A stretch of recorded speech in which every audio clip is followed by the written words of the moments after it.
What's up, gamers? We're back with Higurashi When They Cry, Tatarigoroshi, Chapter 3. So basically, Keiichi did a murder, and we're gonna see if he gets away with it. So yeah, Keiichi did nothing wrong. I don't know about that. I think he did some things wrong. Just a little bit. Hold on. Uh, putting my phone on the charger. Come on. Okay. Okay. Ready, ready, ready? Ready, ready, ready? Load. There's like, 4 achievements left. So I'm assuming that there's 4 like little chapter things left in this chapter. So yeah.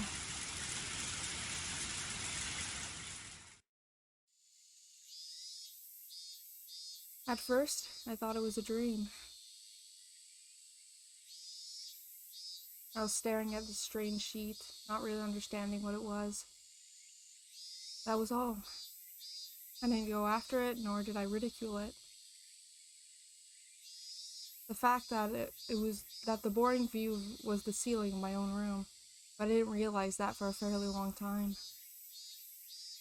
Yes, I thought I had been dreaming, but I had actually been staring at the ceiling the whole time. Jeez.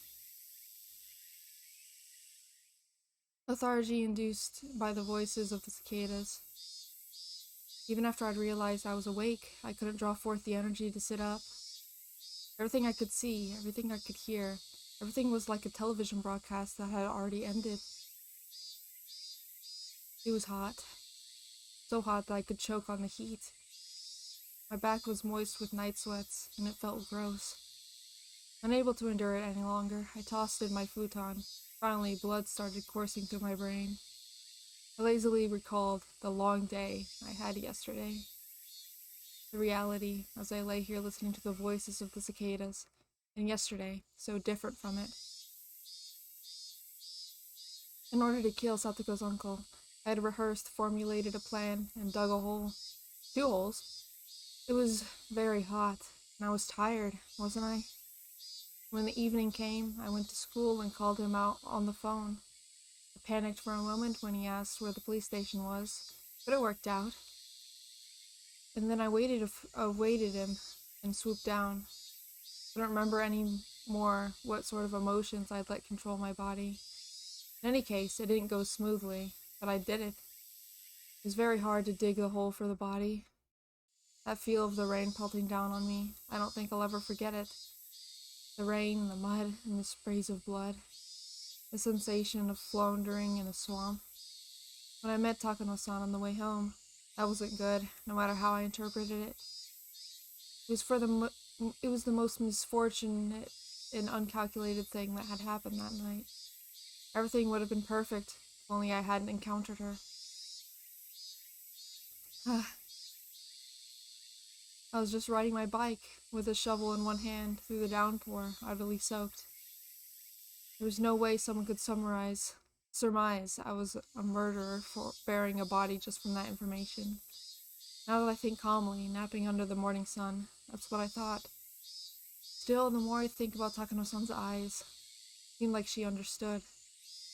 Takano-san, she knew that I'd killed someone, buried them, and that I'd been on my way home, exhausted.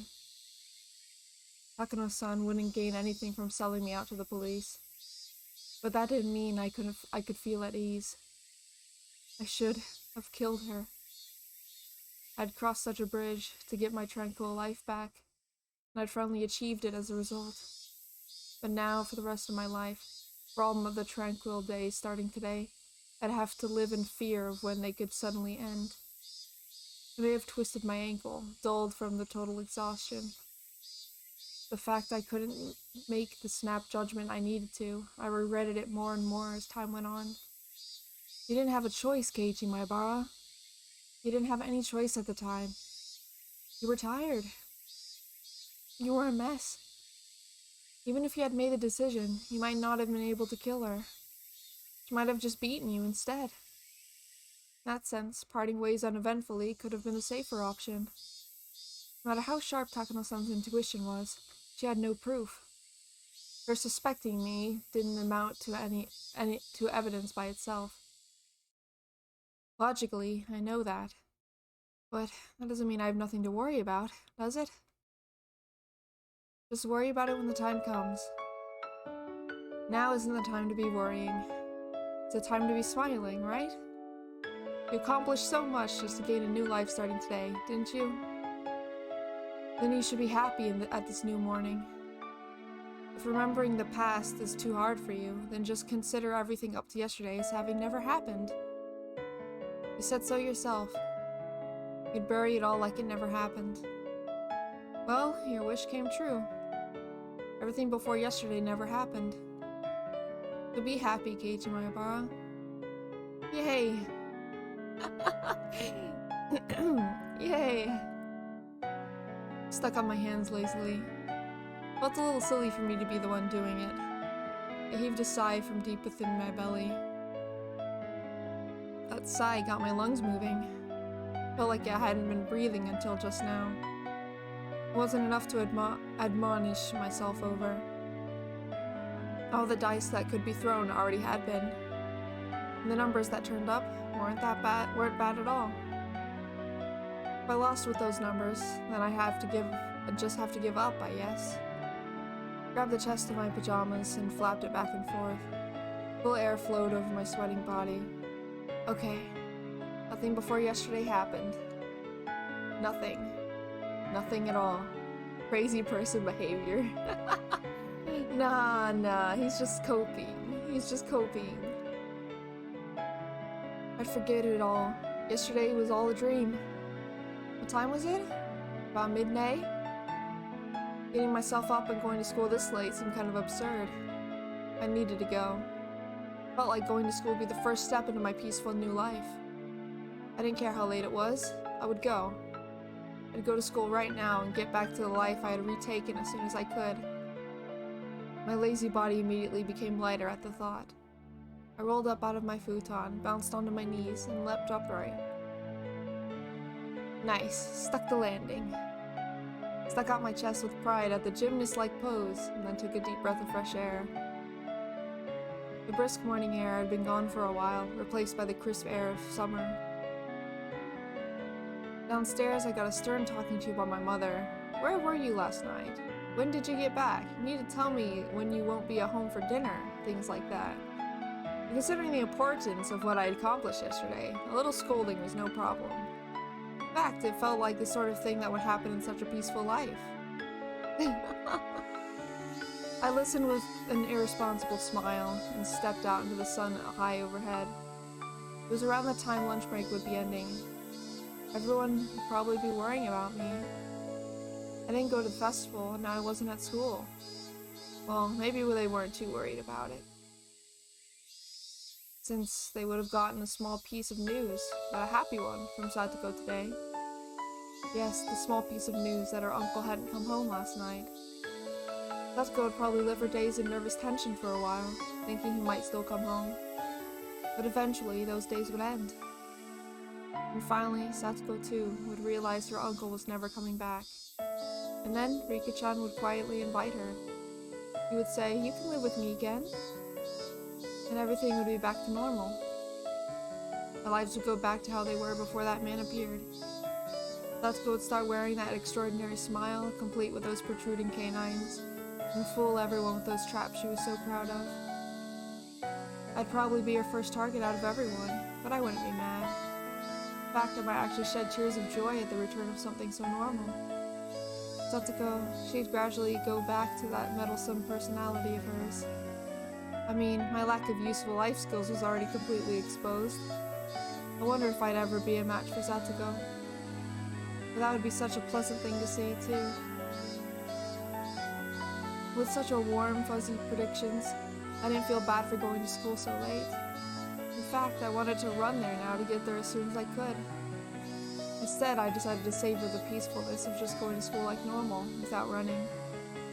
The world I'd obtained for myself that gave me joy just by walking like this. Yes, The world beginning on this very day was something I had won. Without that monumental feat yesterday, I would never have been able to come to school so cheerfully today. The school gate came into sight. Just then I heard the principal ringing the bell to mark the end of lunch break. It was a clear, refreshing sound. I stopped despite myself and let myself take it in. Tap. I had stopped suddenly, so there was an extra footstep.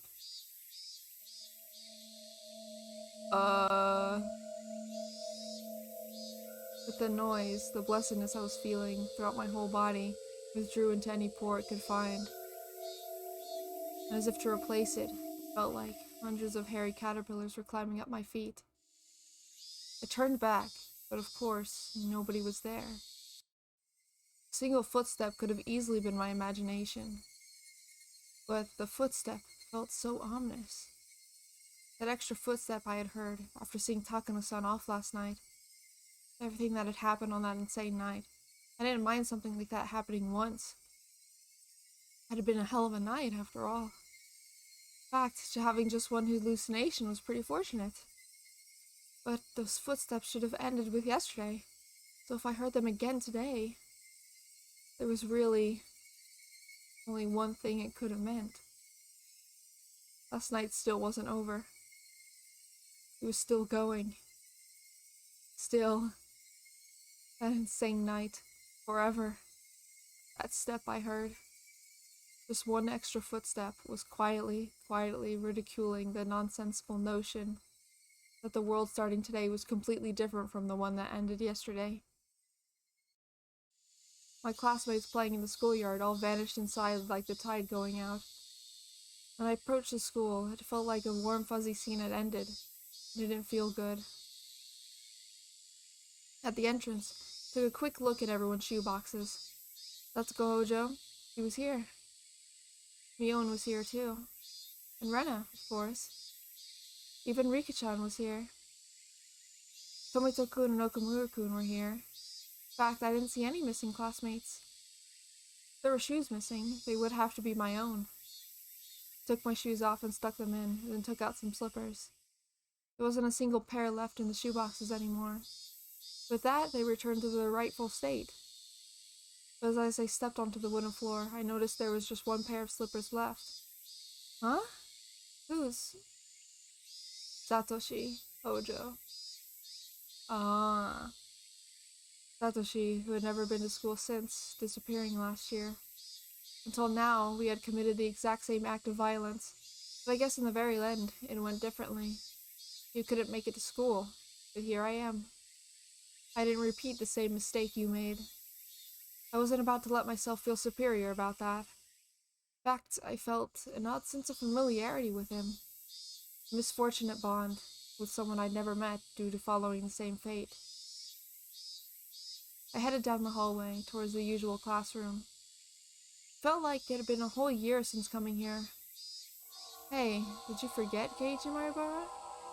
Satoshi Hojo didn't really disappear on the night of Watsunagashi, did he?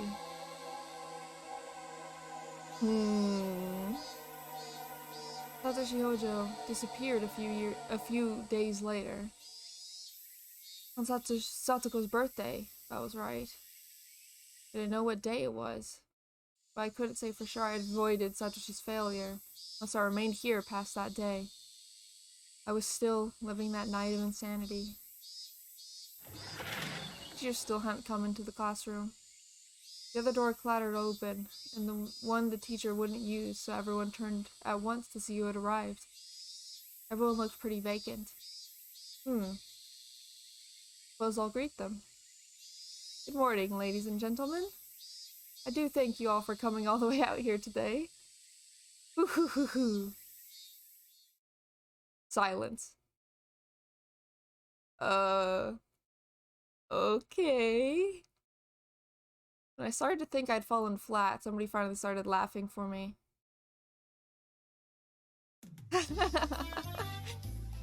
Good morning, Kei-chan. You're pretty energetic today. Yeah, energetic. Maybe you haven't gotten the festive mood yet. Oh. Dave Mion and Rena's cheerful voices made me realize how dumb those dark feelings I had been having at the entrance really were. Hey now, festive mood? I wasn't at the festival at all, remember? Or I could say that, Rikichan smiled at me. Ichi, did you make sure to watch my dance? Yep, he saw it just fine. Didn't you see how big of an applause he gave you? What the heck? And he ignored it when that blockhead Shion came up and made a pass at him. Take that, Shion. Wow, that felt good. Mio starts laughing at the memory as she slaps me a few times on the back. That didn't happen. Real friends give you an alibi. Oh, okay. Yeah. So, how did that target practice contest turn out in the end? Mito-kun was facing me and talking. There's nobody behind me. That meant he was talking to me?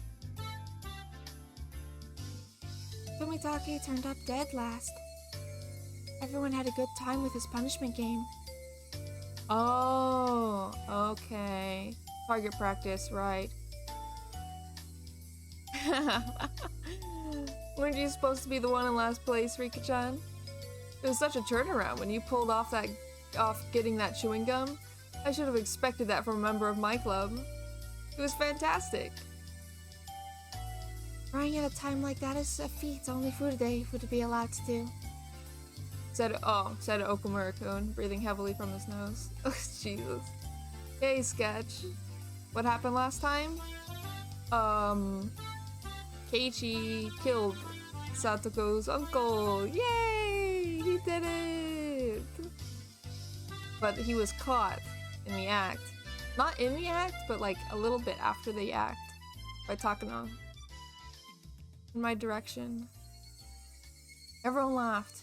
If everyone but Rika-chan had done it, it would have been against the rules. Rika-chan gave one of her Nipa smiles as she listened to it. In my direction. Rena too turned turned towards me. And then, with a somewhat embarrassed smile, she whispered to me so only I could hear. Oh really? Thanks. Ichi-kun? For what? That giant stuffed animal? I was really happy. It's nice and safe right by my bedside. I made sure to give it a goodnight kiss before bed, too. Oh. Class laughed at that, cheering and jeering. The whole time, the conversation had been a little bit off. I wasn't quite getting it. What's this? What, a stuffed animal? What's this? Come on, we all worked really hard at the festival yesterday to get it down, remember? The gigantic stuffed animal?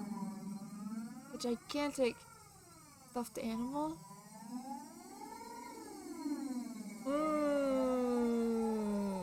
Are they saying that he was actually there? I don't know if they're covering for him. I don't know if they're actually covering for him or if he did not hallucinate the murder. There's no way. There's no heckin' way he hallucinated the murder. Rena seemed taken aback. When she answered, she did it with a smile. We were having a hard time knocking it over, so we tried aiming at the forehead and rapid-fire shooting and stuff. And then, Keiichi-kun, we got a whole bunch of guns ready beforehand and shot them all. It was so cool. Oh. Wait, who is this? All the people in the neighborhood association, including the chairman, were praising you so much at the party afterwards. One of them said he'd fallen in love with your way of words. Tokuzo Kimiyoshi, the chairman of the children's committee, I think. He said he wanted to entrust you with a few of the stalls at the next festival. Tokuzo is the head chair of the refreshment booths. He's on the festival executive committee. Maibara-san is great at making things sound good, isn't he? Yep, whenever he talks about something, it seems a lot better than it actually is. You can't say that.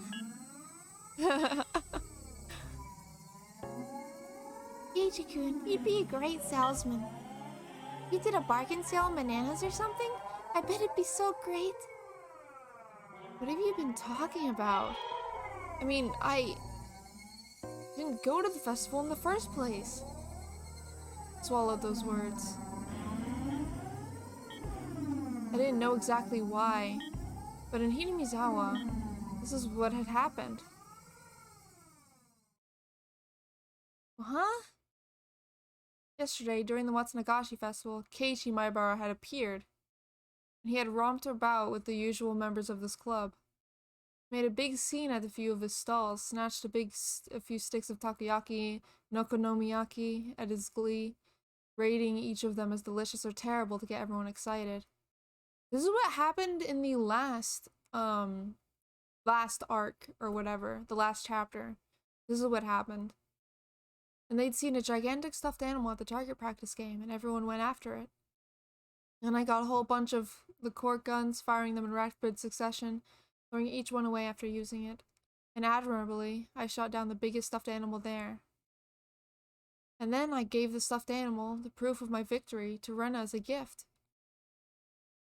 And then our fun came to a close as we had to go see Rika-chan's offertory dance. There was a ton of people squeezed in there, and we all got separated, but we each managed to get into good positions to cheer Rika-chan on from. Then, in the middle, when Shion came up and asked me to go hang out with her instead of watching the dedication dance, I refused, and stayed put, watching the dance until the very end. So the entire village decided to collectively give him an alibi. I mean, that would mean they'd have to know what he did. You know? And I don't think that's possible. But who?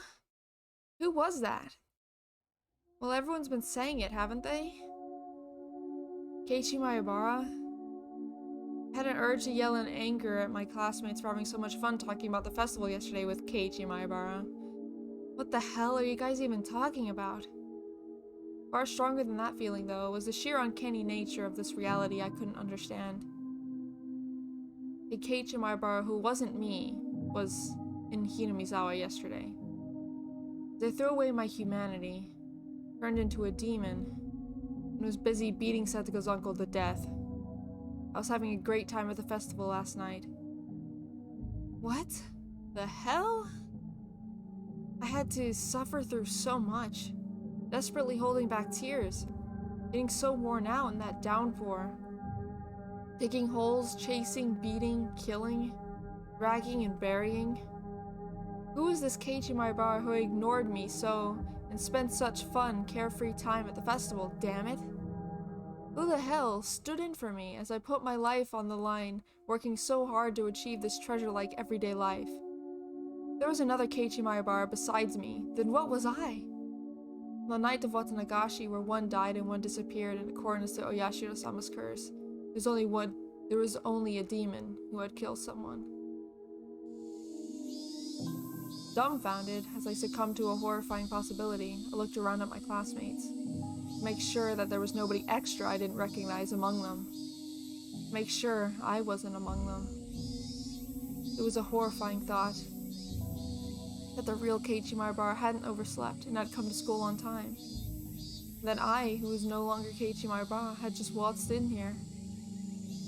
But no matter how much I checked, the only people here were the ones I knew. The man I met every time I looked into the bathroom mirror was not here.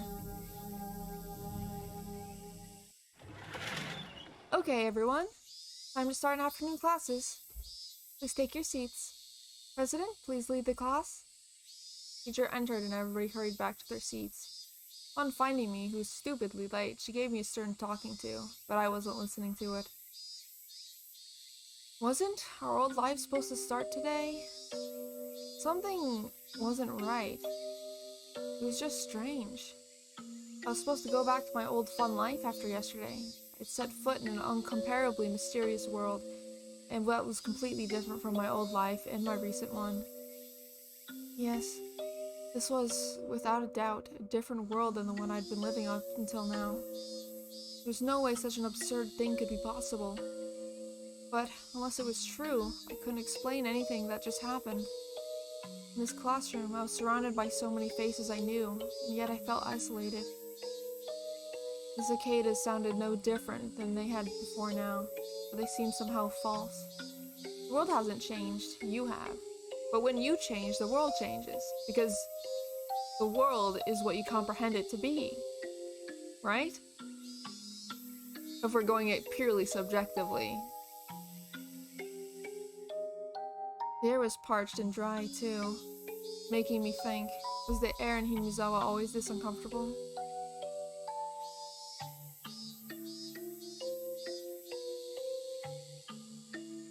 Hey, Rena. What is it? We're in class. About the festival yesterday.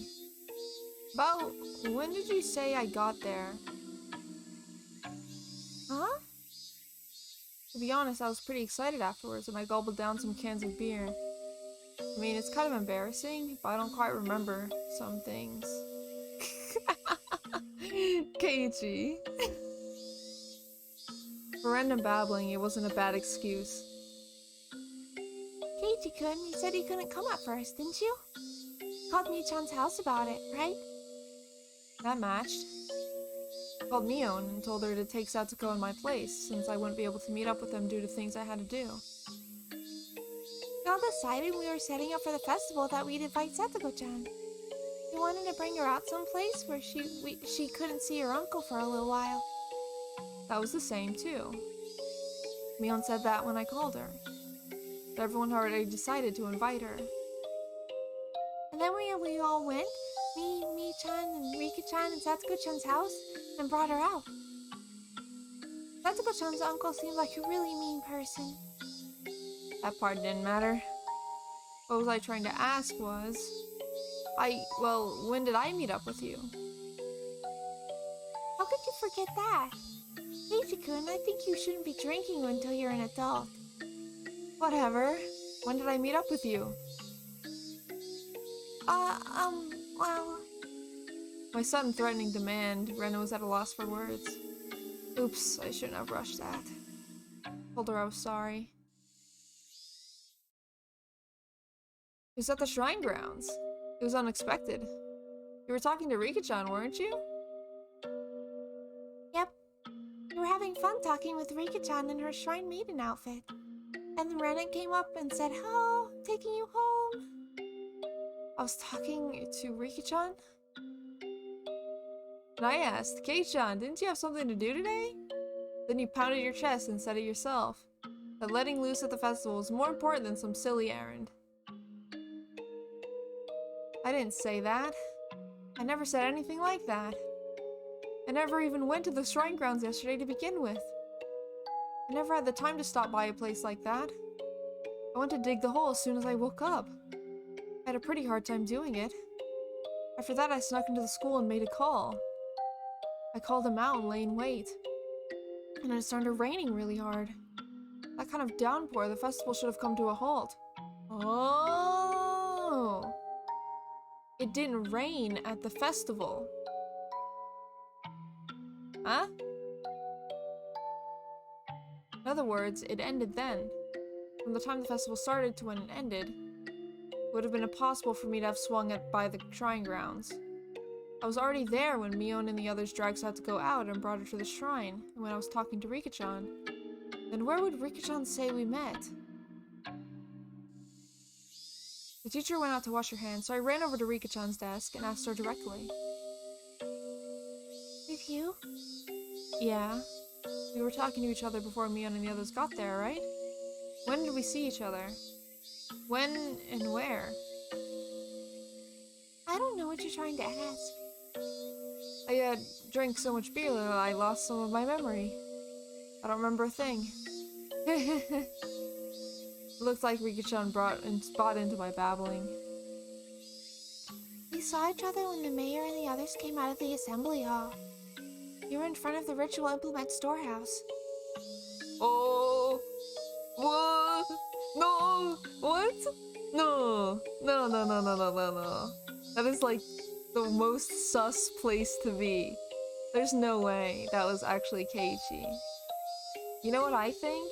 I think Satoshi came back and dressed up as Keiichi and, and went to the festival. That's what I think. Huh? What? The Ritual Implement Storehouse? Never heard of a building called that before. Or maybe I have, but at the very least I wouldn't know where on the shrine grounds it was. Mary got really angry at you, and you shouldn't go near holy places without authority, remember? Keiichi, did you forget that too? I was too scared to ask anymore. The more I asked, the more it became clear without any doubt that Keiichi Maibara was present at the Furude Shrine grounds during the Watanagashi festival. The clearer that became, the more doubts, no, fears I had. What on earth was I yesterday? They're saying that to use an excuse to kill him. No! No. I think the climax of the chapter has already passed. No way he'd die. No way. Whoever that was, he had a good time in my place. I managed to go the entire day without letting them notice I wasn't there. Oh, right. When did that person leave everyone? This morning, my mother got mad at me for having stayed out so late last night. Which meant, at the very least, that Keiichi Maibara hadn't come home while my mother was still awake. The festival should have been closed because of the downpour. If I recall right, when I went back to the house's storage room to get another shovel, I think the clock said 7. Since it was already raining hard by then, the festival would have closed down before 7. If I'd returned that early, I would have definitely run into my parents. Or at the very least, they wouldn't have asked me when I got back last night. So the Keiichi Maibara from yesterday, that meant he never went home. Huh? That meant that downpour happened, the festival was broken up, everyone left. But he didn't go back to the house. That means... When I arrived at the natural conclusion, a wicked chill suddenly froze my spine and climbed up to my brain. That meant Keiichi Maibara was the same as Satoshi. One day, he never went home. On the night of Watanagashi, he never went home. The downpour interrupted the festival, and on the way home, he suddenly disappeared. And I, who was dealing with the corpse, went home without a problem. I was so tired I wasn't even hungry, so I went up to my room without a sound and crawled into my futon. Who was I? Oh my god, Keiichi, you're thinking way too much. Oh my god. Keiichi, you are Keiichi. Who cares whatever the heck they say, you know who you are. Yeah, he's just going crazy. Yeah. That much was obvious. Keiichi Maibara was me. There must have been another one, but that doesn't negate the fact that I was Keiichi Maibara. Then that other Keiichi Maibara was... what? The voices of the cicadas, steadily filling the classroom, were beginning to bother me. Suddenly, I laid eyes on Satoko. Yeah, she hadn't spoken this entire time. Satoko's expression was dark as always. She seemed completely exhausted. Had a life of agony she couldn't even imagine an ending to. What had last night been like for Satoko? Did she have fun with everyone and feel a little happier, if even for a moment? And when she went home, at the end of her dream, she'd probably have gone to sleep afraid of when her uncle would return. Yeah, what if he never even killed him? And he just went back, and... what? If he never killed him, then she still looks like the dark expression, right? Oh my god. Ichi goes paranoid, someone dies from Satoko's traps and is never found. His traps have to do something. Yeah, I agree. And then, this morning, Uncle hadn't come home. And then she went to school. Right now, she must have been still trapped by the rotten idea from which she couldn't be saved. Her uncle would need her when she got back. But you can rest easy, Satoko. Your uncle won't ever be coming back. I couldn't tell her because I killed him. When Satoko realized on her own that her uncle would never return, then that would be truly the end of a long, insane night. That's right. I didn't do anything wrong. I did the best possible thing I could have as Satoko's Nini. Not an atom in my body regretted it. And look, calm down and think, Keiichi Maibara. She has a dark expression because she's thinking Keiichi's gonna disappear like Satoshi. Ah, okay, yeah, that makes sense. From a certain point of view, isn't it convenient there is another Keiichi Maibara? I buried the corpse perfectly. A beginning wouldn't happen. But if worse came to worse and it got out, and the investigation got to me, I now had a strong alibi, able to profess the fact that I had been at the Watanagashi festival. But accepting something so creepy and using it as an alibi... Still, if I proved I had gone to the festival yesterday, it would do no good and a whole lot of harm. That was what I felt, what left the really actually bad aftertaste. So forget about it, Keiichi Maibara. Everything that happened before today. So just forget about the Keiichi Maibara who was there yesterday too. Instead, let's watch gently over Satoko for the day her smile returns. And the day that would mark the end of that insane, all too long night.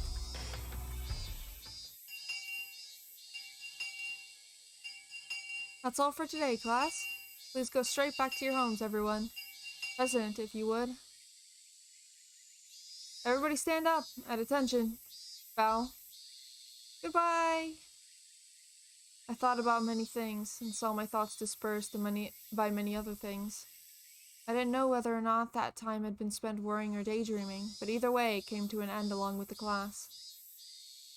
Cheerfully, our classmates got their things and ran for the hallway. Miyun, Rena, and Rika-chan were packing up as well. What about Satoko? The whole day, she seemed deflated.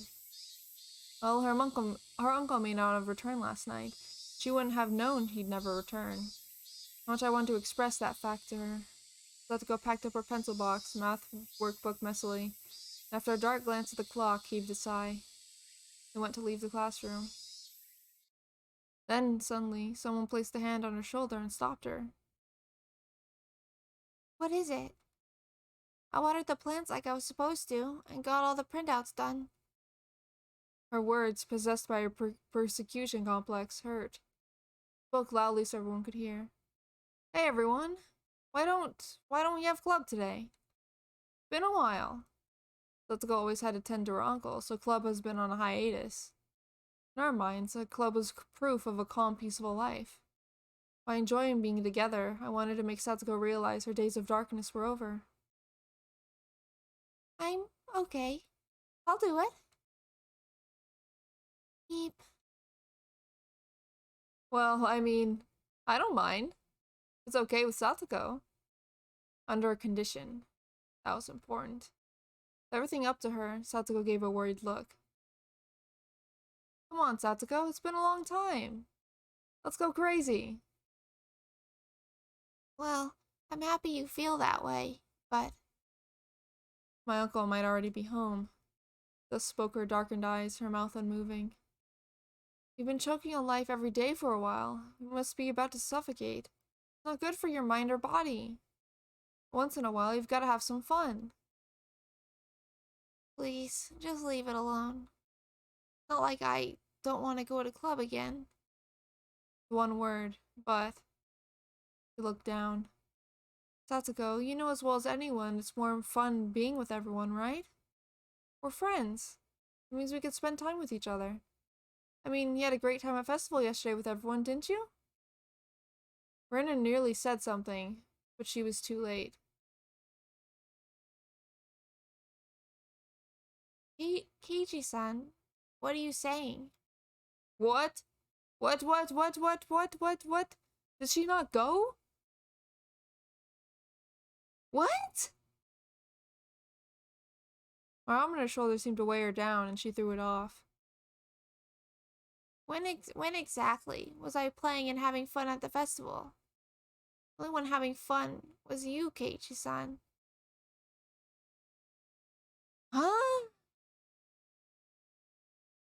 I looked over to Mion for help, but now everyone was looking down. My instincts told me that Satoko hadn't gone to the festival.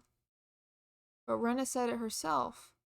She went with Mion to Satoko's house to invite her.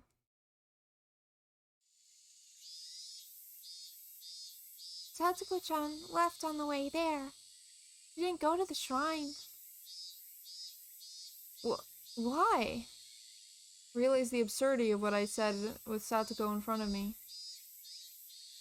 She said her uncle was waiting at home and she couldn't have fun by herself. But we were in front of the shrine.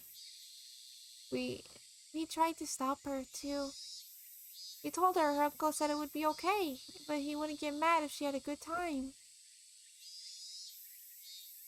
At some point, tears began welling up in Satoko's eyes. Satoko was so afraid of her uncle that she couldn't even allow herself time with her friends, and went home. No, she was even afraid of letting herself have a good time with her friends. Hey, Jake-san, you must have had it nice, having a blast at the festival all night. They told me you went all out, didn't you? I'm very envious. Smiling to herself, her tears began to fall. I must provide for my uncle. It's completely different from you, with how you let your parents do everything. Satoko. I'm so glad you enjoyed yourself at the festival. I'm so glad you have enough fun for me too. I mean, I want to participate in club too. Making such a racket with everyone is so much fun. But right now, I can't. Unable to withstand such a violent emotion, a few teardrops slid down her cheek. But even though she was having such a terrible time, not once did she ever say it was hard for her. It was a sad, obstinate bravery. But the days when Satoko's had to feel like that were over. Satoko didn't need to endure it, to bear it anymore. She'd forget all about it now, and smile. I was so frustrated not being able to tell her that directly. Instead, I said something that I'm not sure I should have said before I thought twice about it. He didn't come home, did he? The words were deeply meaningful to me, but I didn't know if Satoko understood them. Didn't come home? Who? He didn't come home last night, did he? Your uncle. What are you talking about, Keiji-san? Satoko shouted with all of her might. When has he not been there? When? Calm down. I mean, he didn't come home yesterday, did he? I don't understand what you're trying to say, Keiji-san. So Satoko, what are you talking about? I mean, that man, I killed him. Killed him yesterday. Killed him for sure. And I buried him. Buried him whole. He never would have returned to his house. Even yesterday, he was torturing me so much. He yelled at me. He shouted at me. He found fault with everything I did. He threw dinner I made him on the floor. Dumped his bowl of miso soup on me too. It was hot. It was messy. But I cleaned up all of it. I cleaned all of it.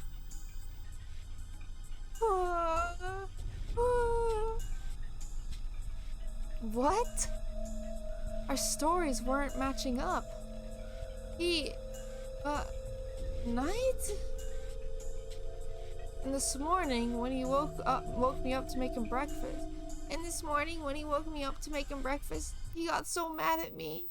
He would have gotten mad at me whether I'd gotten up or not. Yeah, what? The person he killed had to have been Satoko's uncle. There's no way it wasn't, right? What the heck? Satoko. Rika-chan went over to Satoko and said a few words of consolation. But Satoko angrily refused those words and thrust Rika-chan away. Beanie, come back. Ah. Crying, Satoko slowly walked down into the hallway. After a moment, Rika-chan went after her. Couldn't stop thinking about the words Satoko had spoken while crying. I buried her uncle last night. But she said this morning that was impossible. I buried him last night. She couldn't have seen her uncle this morning. What was Satoko? At that point, I heard Mion's cold voice. Hey, Kei-chan. What did you mean about Satoko's uncle? Gulp. Gulp? I said too much. I let my emotions get the better of me. Rena heard it too. She said Satoko's uncle didn't come home. Why? Why didn't he come home? That's strange. Satoko-chan's uncle was right there this morning, wasn't he? So why would you say he didn't come back? Come back. Kei-chan, you've been saying weird things for a while. Suddenly, Mion and Rena started to speak in strange and creepy voices. What were they doing? What were they saying? Kei-chan, is it somehow inconvenient for you for Satoko's uncle to be around? No. What are you talking about? Of course it would be better if Satoko's uncle wasn't here. Yep, that's true, of course. If only he weren't here, right? Something wasn't right.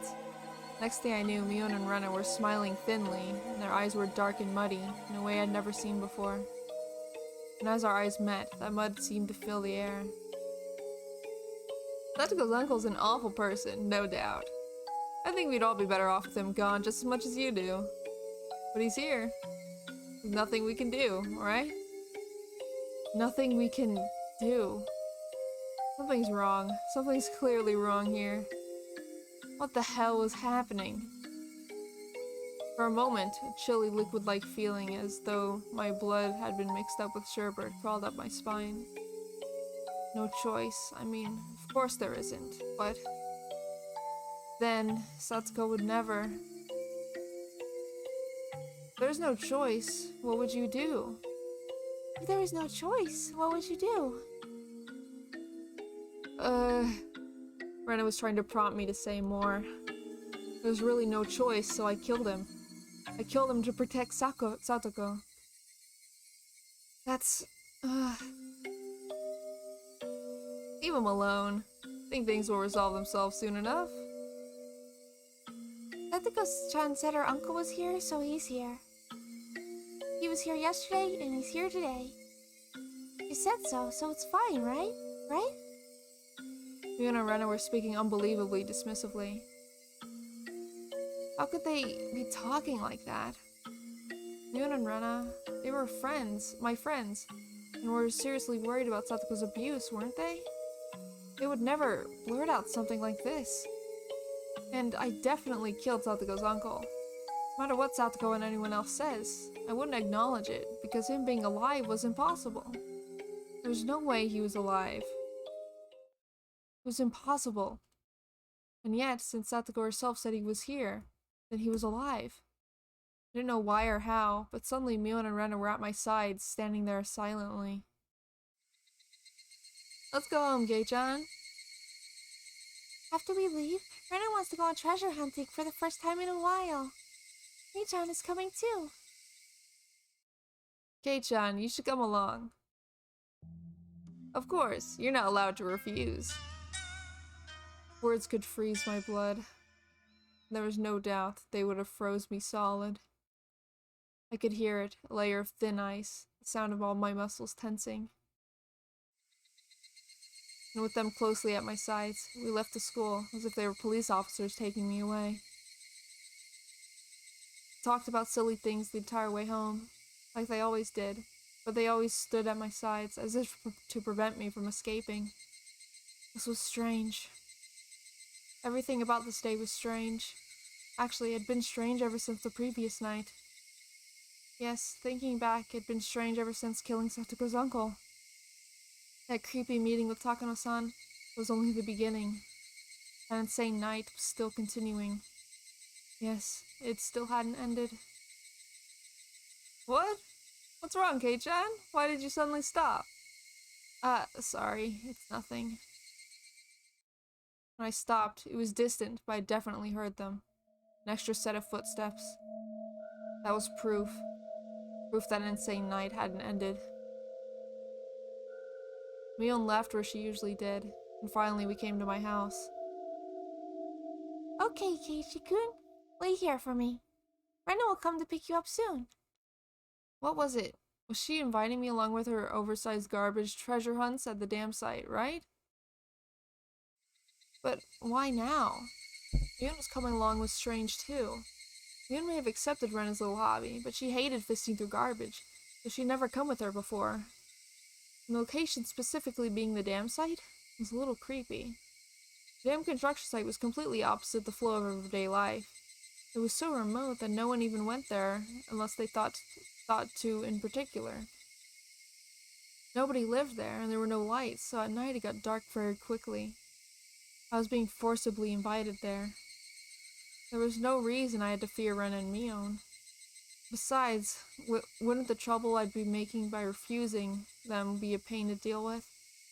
In that way, it didn't seem like going treasure hunting with them was a bad idea.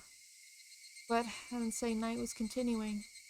Haven't the sirens of instinct been wailing in my mind for a while now? Warning me that Ren and Mion were strange? That I needed to be cautious. The warning signs were so freaking loud, it felt like my head would split in two. Rena? I actually have something to do. Something to do? Like what? Like what? I just have something to do, okay? You have something to do. Why didn't you say while Mi-chan was here? I already told her to meet us at the dam site before we split up. Rena was smiling, but her words made her discomfort clear. Sorry. I just kind of missed the opportunity to say so. Really? You're lying, aren't you? You just made that up now, you liar. That's what Rena's eyes said to me.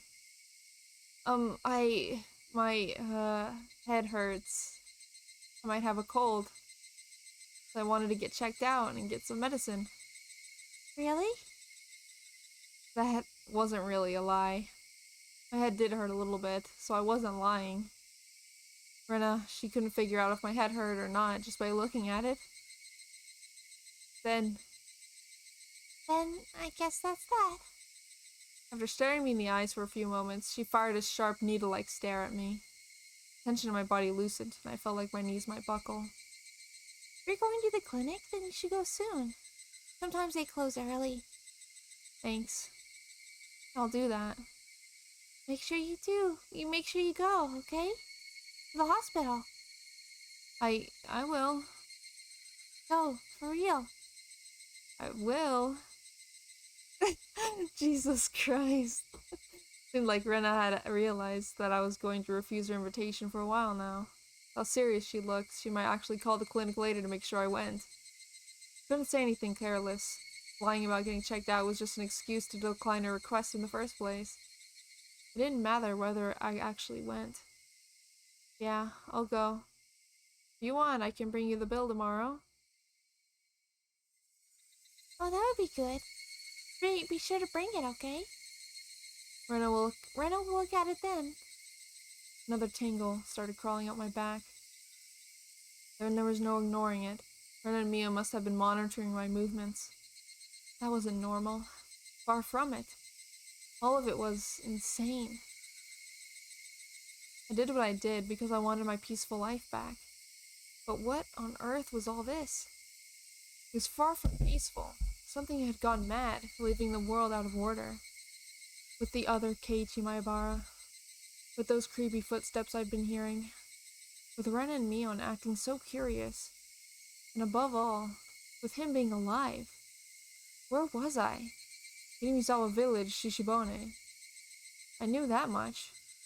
Was this really the Hinamizawa I knew? Hey, Keiichi Maebara, where is this? I asked, whipping around before the front door to face the one who's been following in my wake all day. Nobody would have been there, of course. Keiichi Maebara, huh? That's what I just called him. called the one who had been trailing behind me this whole time. That shadowy presence, always clinging to me, like it was constantly watching for the opportunity to change places. Footsteps always following me was another impossibility. It couldn't have been a ghost, so it was just impossible. The strangeness must have been my ears, my head, or Hinamizawa. Everything I could see was the exact same Hinamizawa I knew so well, and that gave me the creeps. Eventually, I decided to actually go to the clinic. I really didn't want to go outside, but a stronger feeling than that desire was the fear Rena might actually be keeping an eye on me to see if I went to the hospital. But before I went to the clinic, there was something I wanted to make sure of. It was at school. I pretended I'd forgotten something, and I was going back to the classroom to pick it up. As soon as the thought crossed my mind, I was overwhelmed by paranoia. I was just going to the classroom, but I hated it so much, having to be so careful to fake it. Oh, is he? Yeah, he's going to see if the baseball bat is still there. Why you call me blind? Why you call me blind? After carefully verifying once more that nobody was watching, I went over to the locker. Yes, Satoshi's locker. Committed the crime with the bat I found in this locker. It's a bat! Oh my god. I must be a real baka. I get it, I get it. Satoshi's bat. And then I had thrown that bat into a swamp, which meant that bat shouldn't have been inside. But, what if the bat was still in here? It's a very dreadful, incomprehensible idea. But if it was true, that would explain a lot. The bat was in here. Yesterday's events would have all been a delusion. No, an illusion. I hadn't killed anyone, and I'd gone to the festival. I had a great time rampaging about with everyone. It would prove that Keiichi Maeba was really me. Proof that I was under some strange assumption that I'd killed Satsuko's uncle. Proof that it had all been just a wild fantasy. That would explain everything. Nothing happened yesterday. I had just gone mad, unable to separate the shocking uncle-killing dream from reality. That would explain everything. If the bat was here, would I be able to accept that reality? If it was here, nothing will have changed. If it was here, it would just mean I'd gone crazy. It's gonna be there. Preparing myself for the worst, I opened the locker door. I was actually scared of opening it slowly, so I threw it open with a bang. And just like the first time, the choking scent of smell and sweat, like a stale towel, came flowing out. There was a baseball uniform, and some miscellaneous other things like notebooks. There was also a shoe pouch. And as for the bat, it wasn't here. Yeah, that's what I thought. I was gonna ask Takano if we had met yesterday, and she would be like, we didn't meet.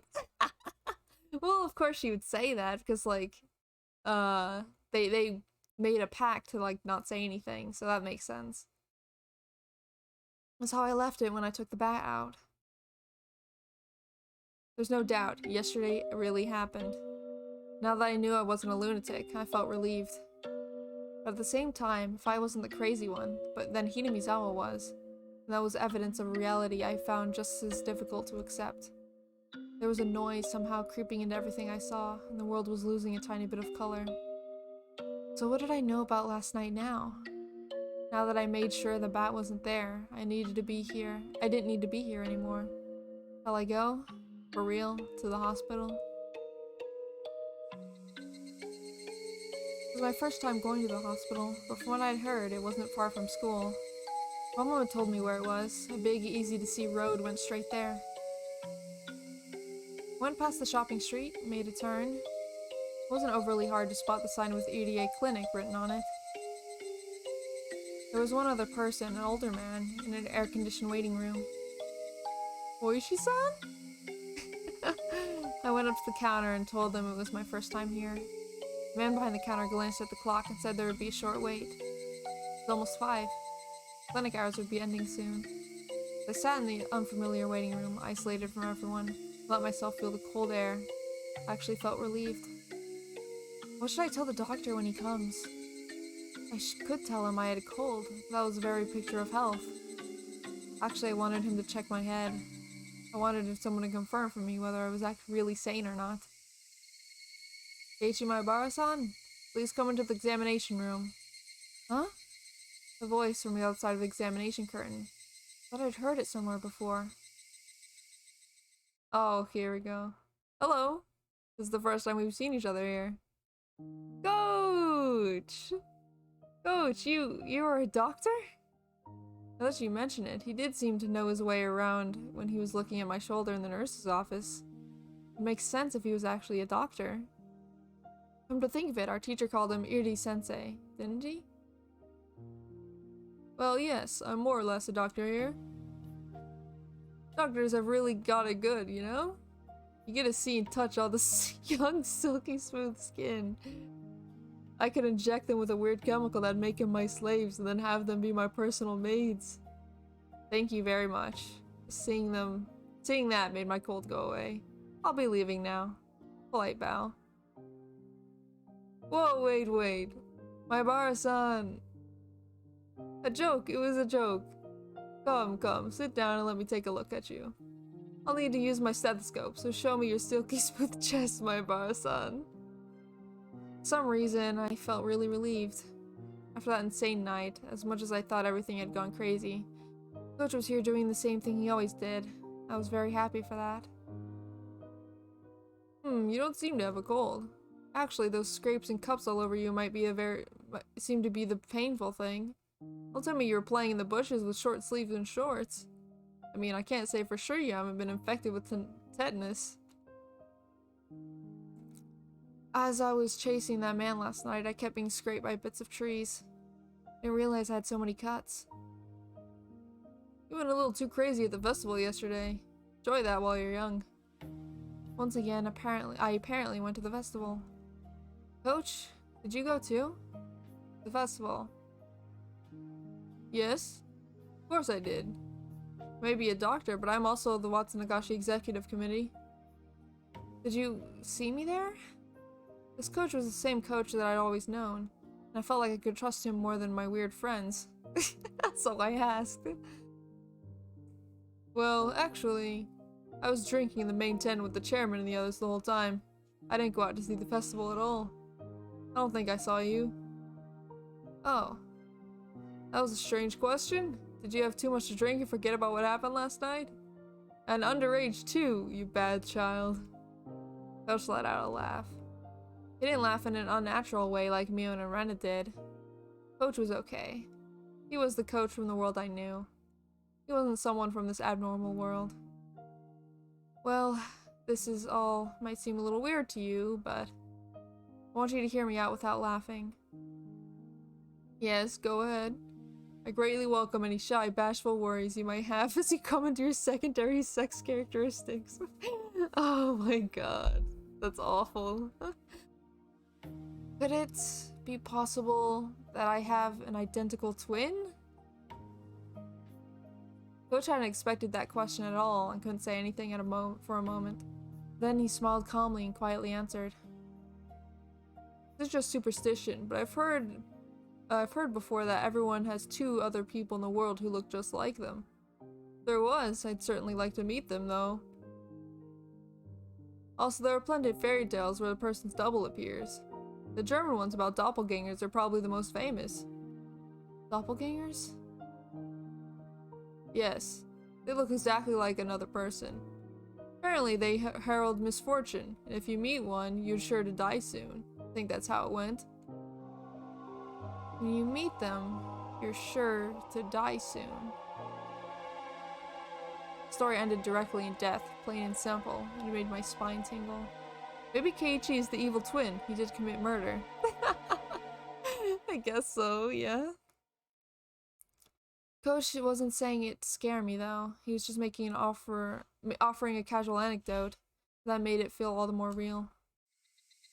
Have you ever heard of one of those things? Have you ever heard one of those things showing up in Hinamizawa? What? Well, I can't say I have. Kocho must have thought he was being teased, so he laughed in an exaggerated way. But when I didn't smile along with him, his laughter steadily grew fainter. I'm sorry. Well, I'm sorry. Well, I was being sort of serious. No, I apologize for laughing. Was there something you were worried about? I wondered if I should tell him. Then, after resolving myself one last time, I slowly spoke. I didn't go to the festival yesterday. Is that right? Well, there'll be one next year. And then you can... That's not what I meant. I didn't go to the festival, but according to everyone else, I was there. Could that even be possible? After blinking his eyes in amazement, Coach thought seriously about what I was trying to say. And he answered, choosing his words carefully. Let me make sure I have this straight. My Barkun, you went to the Watanagashi festival, but don't remember it. Am I right? I was trying to say something completely different, but I suppose any sane person would come to that conclusion. That night, Keiichi Maibara was actually at the festival, but I was saying I didn't go. That's obviously my memories of going there had failed me. But that was absolutely impossible. The vivid act I had committed during the downpour couldn't have possibly been an illusion. All these scrapes on my body proves it, as does the fact that the bat wasn't in the locker. No, that's not it, Coach. I really didn't go to the festival. Please don't take offense, Maibara-san. Have you ever had an experience where you're suddenly unfamiliar and you couldn't remember why? Oh, he's gonna suggest a double personality? Oh my god. No way. No way, no way. No, I didn't lose my memories or anything. Because while the festival was going on, I was definitely doing something else. It wasn't like I was asleep or unconscious or anything. You're certain you were doing something else? I know I'm being awfully rude, but are you sure you aren't mistaken? I know I'm not. My memories are clear as day, and they were real. During the festival, you weren't at the shrine and you were doing something somewhere else. Can you definitely prove that? Oh. That's right. Thinking it through brought me to this. There's only one way to prove I really wasn't at the festival yesterday. And that was to show that there was no doubt I had killed her uncle. Coach saw me struggling to answer and his eyes looked a little cold. Guess they would. After all, from Coach's perspective, I was just a weirdo sputtering nonsense. Would you like to lay down? Maybe you should relax and take it easy for a bit. Sorry, I didn't really come here to lay down. You seem to be a little worked up. Why don't I give you a sedative that'll let you sleep for a bit? Do not inject anything into Keiichi, okay? Don't. Just, no. That way, I'm not being strange. Coach seemed to realize he was treating me like a deviant, and he raised his voice. I apologize if I've offended you. So please, calm down. I definitely didn't go to the festival. That's the truth. I understand. I understand, so please calm down. Take a deep breath. No, you don't understand at all. Coach was stunned and stared in stupefaction. I do understand, Maibara-san. You didn't go to the festival yesterday. Is that right? I believe you. I believe you. Coach jotted down a brief note in his records. Keiichi is crazy. He was writing it in German, so that his patient wouldn't know what he said. But I could make a good guess as to what he wrote. Keiichi needs meds. You won't believe me until I tell you everything I was doing at the time, will you? No, I believe you. Please sit down. Before I sat, I tilted my head back a bit. Blood on my face all drained out, and I quieted down. Taking a deep breath, I made sure I was calm now. It would have been impossible for me to be at the festival, because at the time, I was... Just say it. Just say it. Should I tell him, or not? I really didn't want to go on living like this, feeling this horrible. And I said them, the final fatal words. Because I was killing Satoko's uncle at the time. Oh, he said it. He said it. I could smell the concrete in the room. I could feel the air around us sharpen. Nobody moved. Only the sound of the clock ticking told us the time hadn't stopped. With his mouth wide open, Coach even forgot to blink for a little while. You killed Satoko-chan's uncle? Yeah? It's fine now, Keiichi Maebara. Don't hesitate. Admit it with all your strength. Yes. Last night, I did it. I killed him.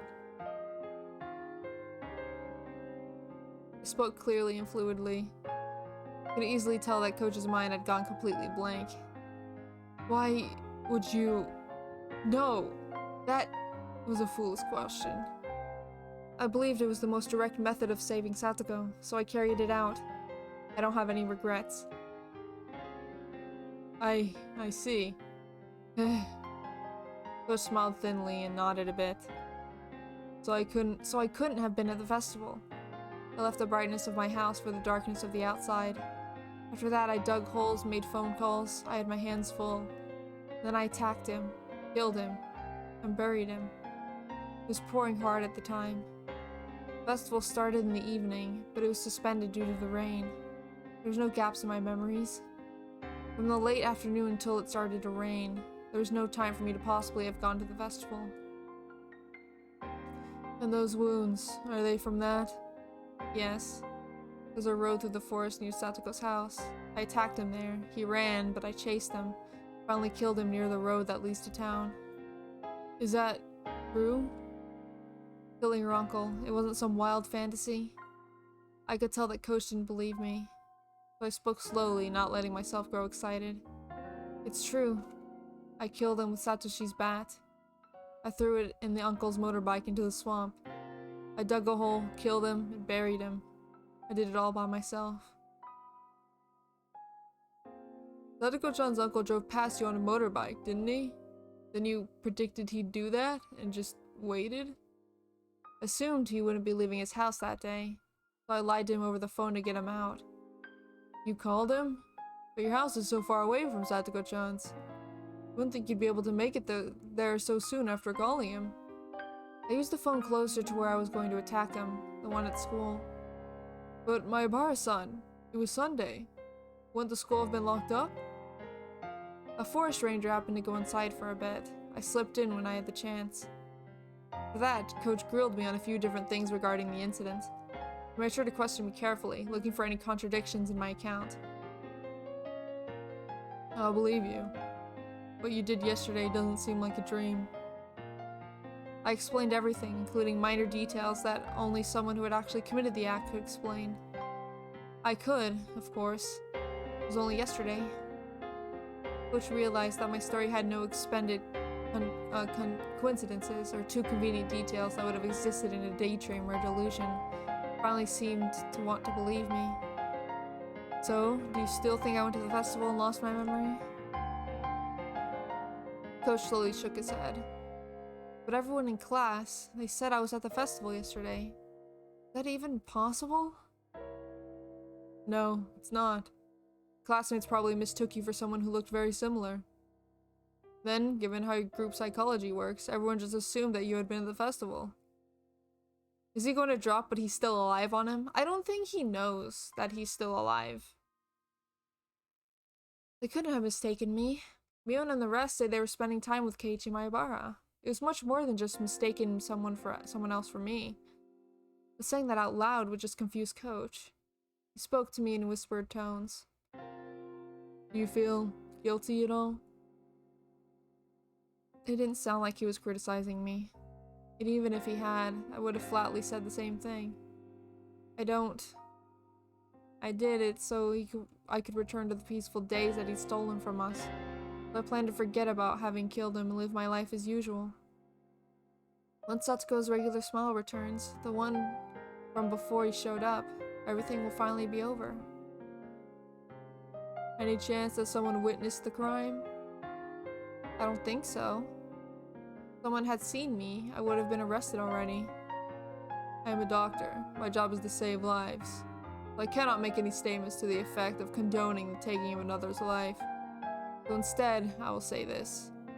Coach slowly rose and placed a hand on my shoulder.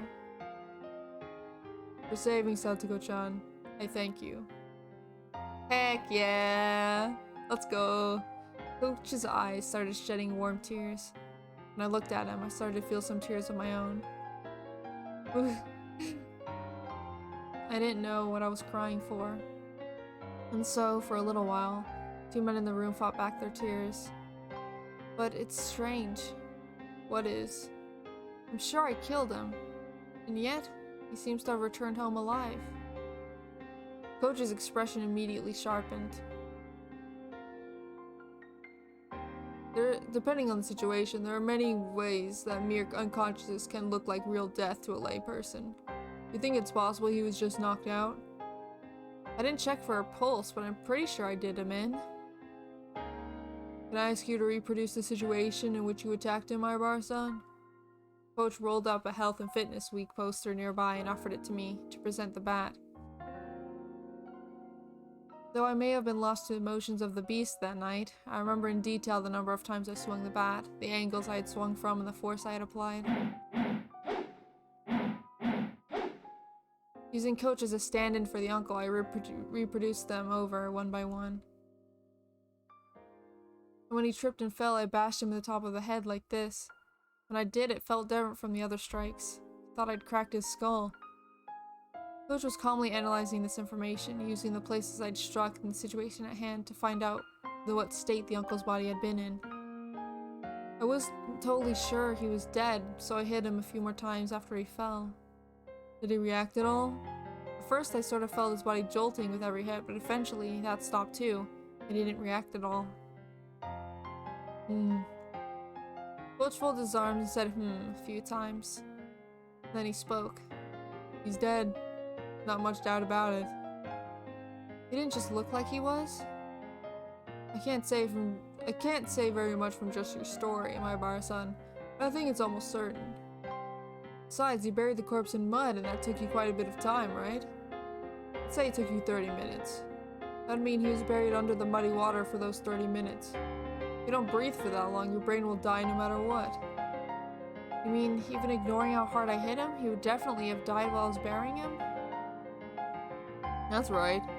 It's impossible to stay alive buried underground for 30 minutes. Impossible. You're right. But Satoko, she says he's alive.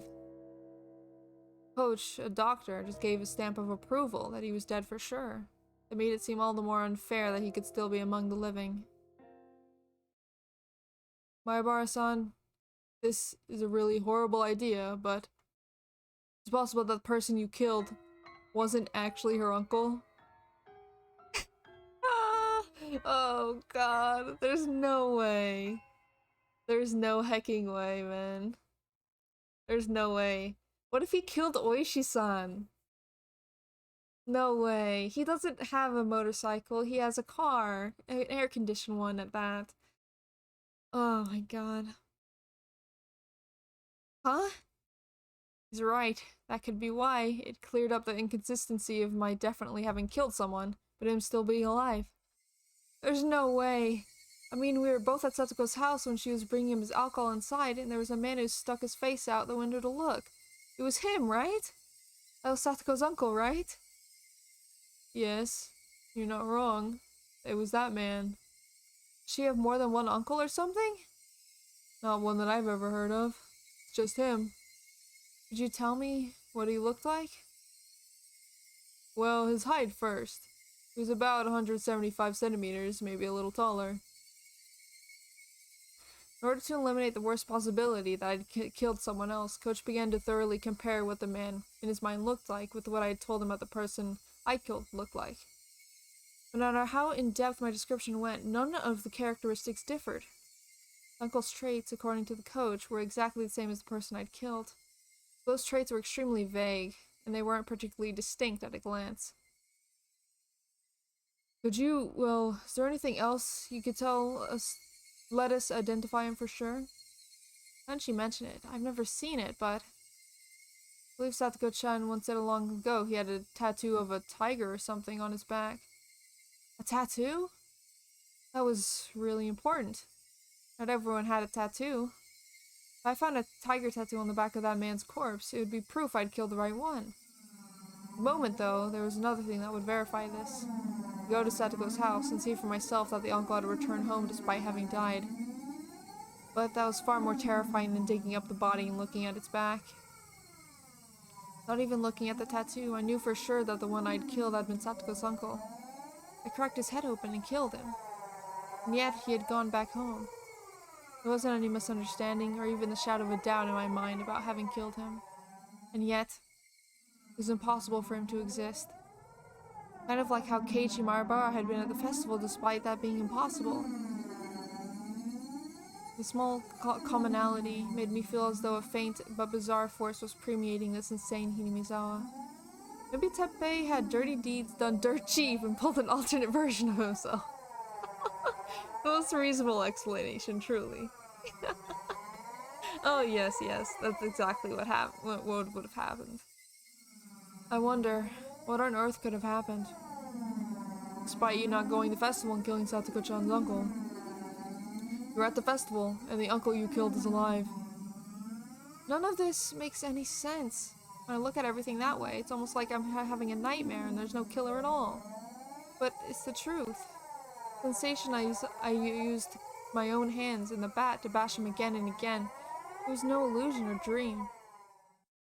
Coach let out a slow sigh, and then looking at the clock, he got up.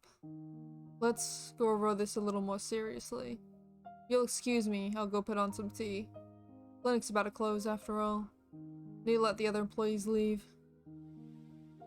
Coach stood up and went out into the hallway, leaving me alone. The clock was about to strike 6. I was at the festival, and the uncle I'd killed was alive. Had I really committed a murder yesterday? The only whisper of a fact that proved it happened was the absence of the bat from Satoshi's locker. In any case, I was glad that Coach had taken my nonsense seriously. I just confessed to murder. Normally that would frighten a person away. Oh, what if he's just getting the police? What if he called the police? Oh my god, EDA, please, don't do that. But Coach didn't run, he cried with me. I was glad he did. Like so, my tension smoothly melted away, and I suddenly realized I really had to urinate. I thought I'd to use the restroom while Coach had stepped out. There was one across from the waiting room. As soon as I left the room, I saw Coach and 2 male doctors wearing white clothing standing in the shadows of the hallway nearby. I didn't particularly intend to eavesdrop or anything, but I was quite surprised upon noticing how uneasy they seemed. I hid behind the wall and quietly listened in. It seemed like Coach was giving directions to the 2 doctors. Black tea? I'll make some. Mix in Emerbordial Revonal. Oh god!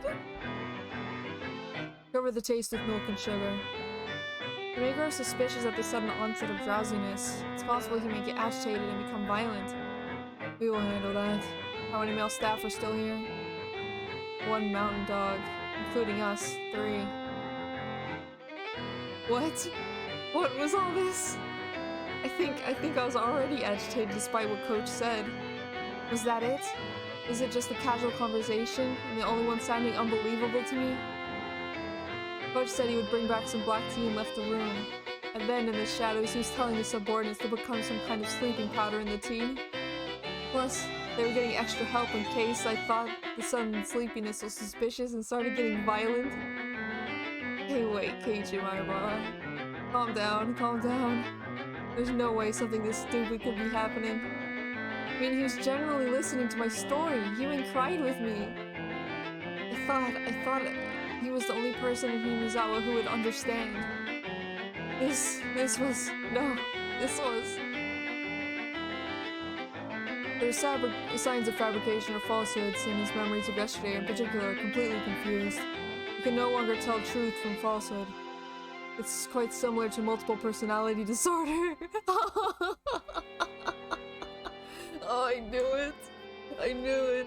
Oh my god.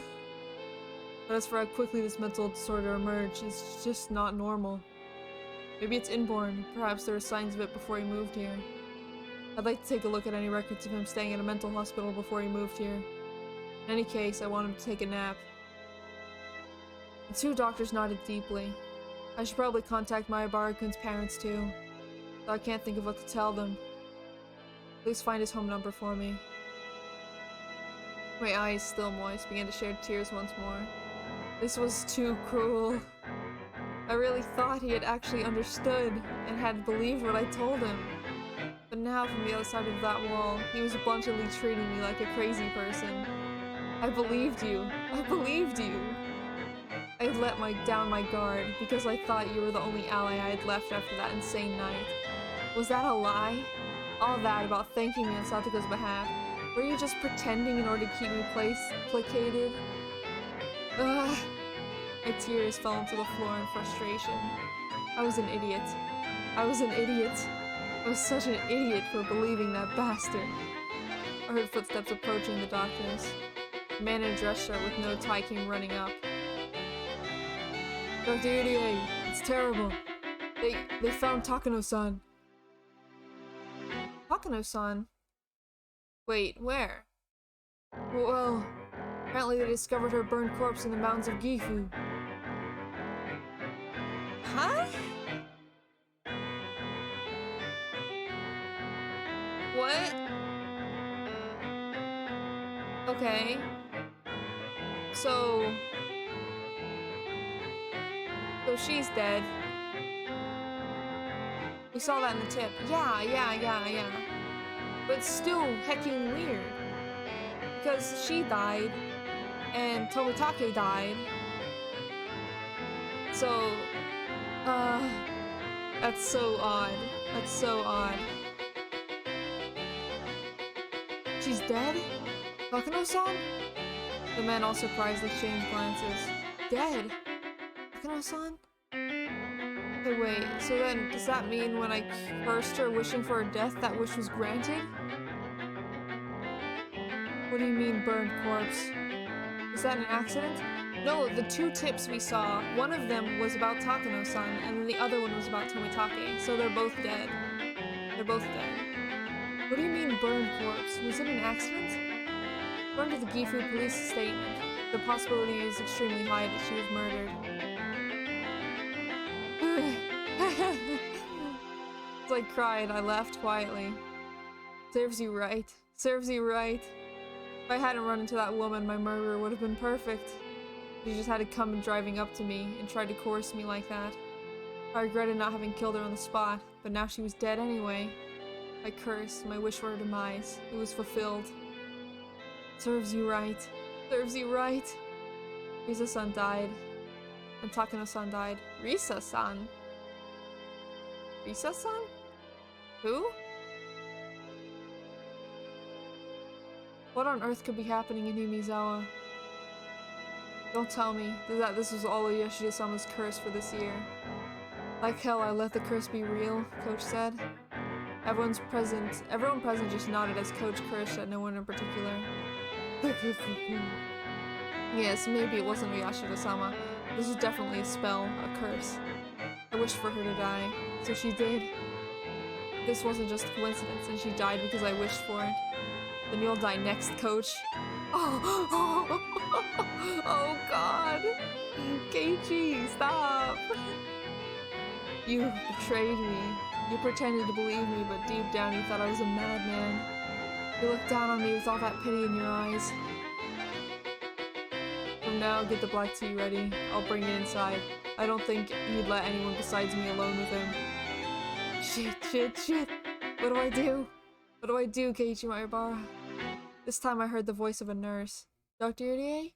Oh, there you are. You have a phone call. I'm a little busy at the moment, so please tell them I'll call back. Who is it from? Mr. Oishi from the Okinomiya Police Department? Ah, sheesh, what bad timing. Alright, I'll answer it.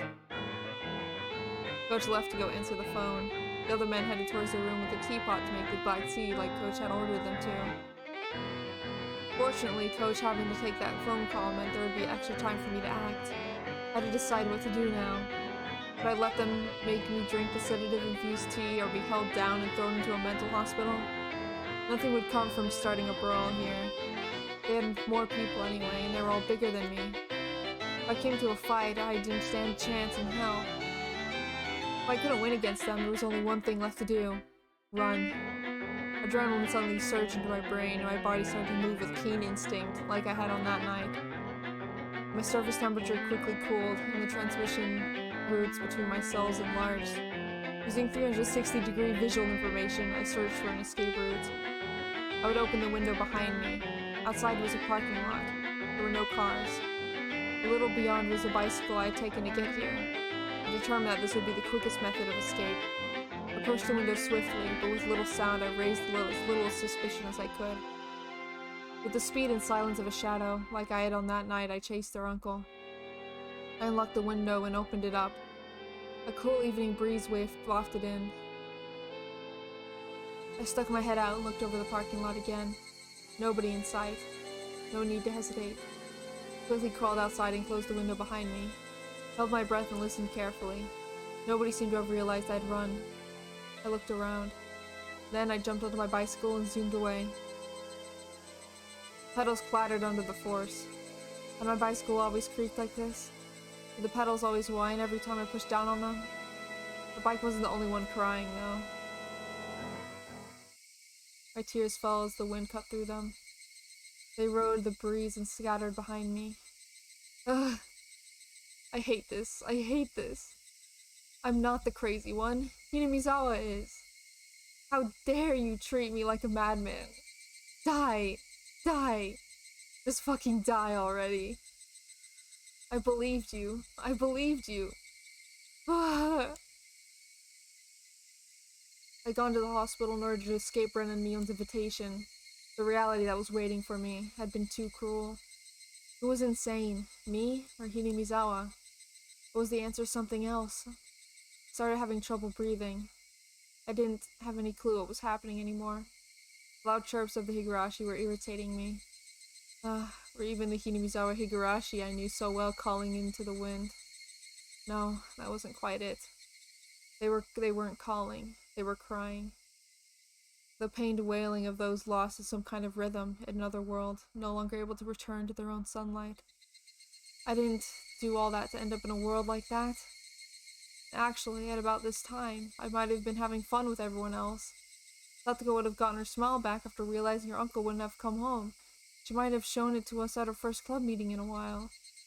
That was the kind of world I'd wished for. So what was this?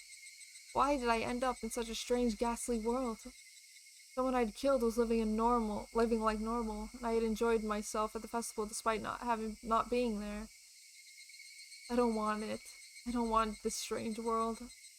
When did it start to go wrong? When? When? No matter how much I thought about it, I never understood. I rode swiftly and returned to my home. It had begun to rain during my journey back, and just like yesterday, I was now soaked. I didn't care about something so trivial right now. And I felt in my heart that Coach, the one person I trusted, was acting so cruelly and was far worse. Did I have no allies in Hinamizawa anymore? The naive thought that I at least wanted my parents to side with me, stepped up to the front door. Wait, Keiichi. It'll be dark soon. There's something you want to check, right? Oh, heck, yes.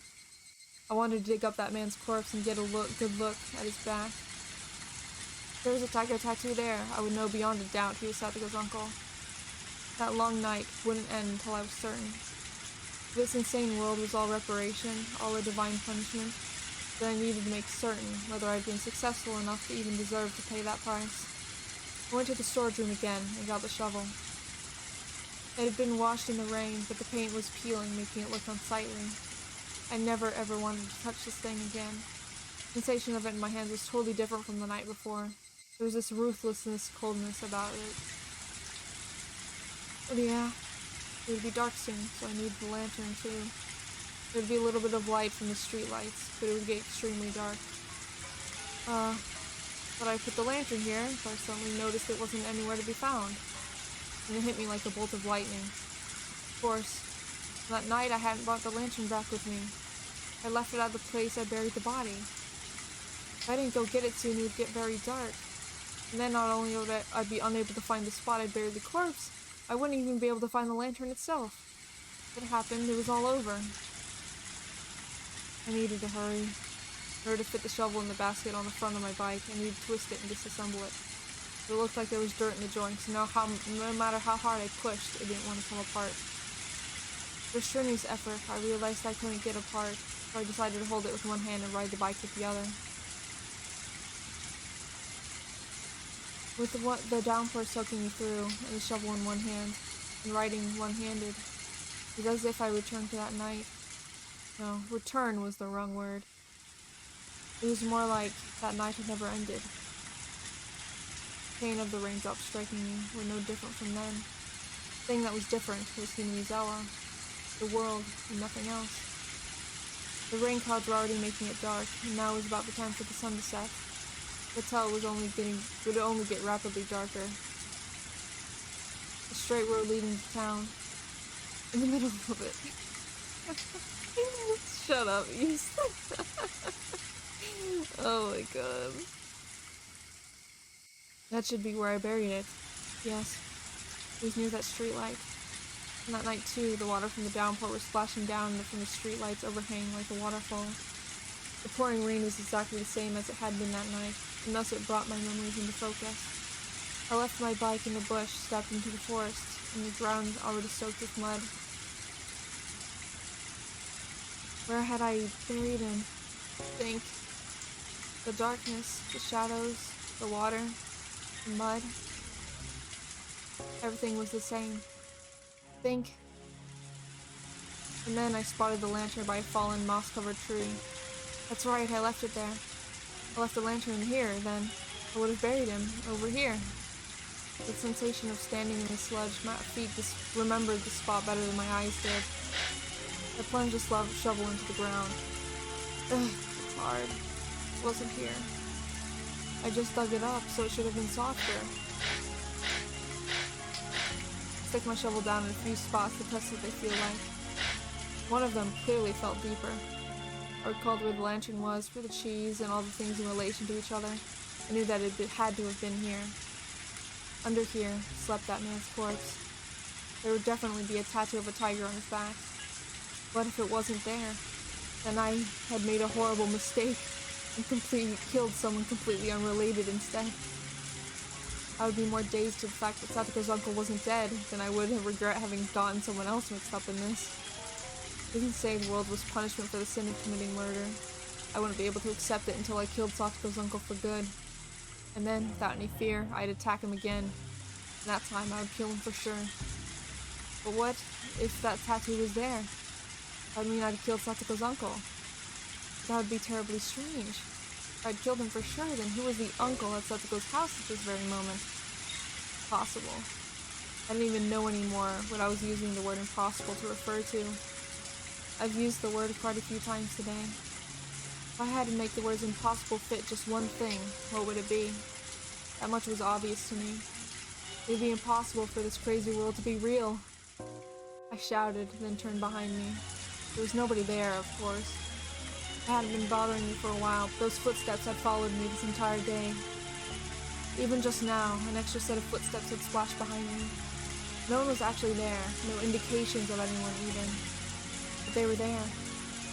Who are you? You've been following me ever since I came to this world. That's right. Thinking back, first time I heard those footsteps was after Takano-san and I had parted. Those footsteps were my welcome into this strange inside-out world. No one could be there. I'd get no response. Whoever it was, they just kept staring at me. It wasn't ominous, just unpleasant. I was staying in empty space for a bit as I bathed in the rain. My illogical anger slipped away. My tension loosened, and a tired feeling reared its head. I tasted this feeling that night too. The sudden exhaustion I felt as the tension in my brain loosened. The vision quickly narrowed, and I felt like everything around me had suddenly gotten darker. I couldn't give in to this sensation. I would light what little explosives were left in my brain and force myself to keep going. I needed to dig that man up before my stamina ran out.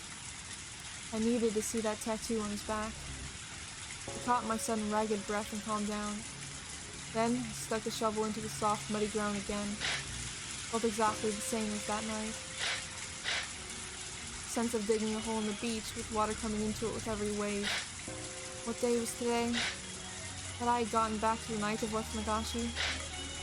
Every strange thought that came into my mind tormented me.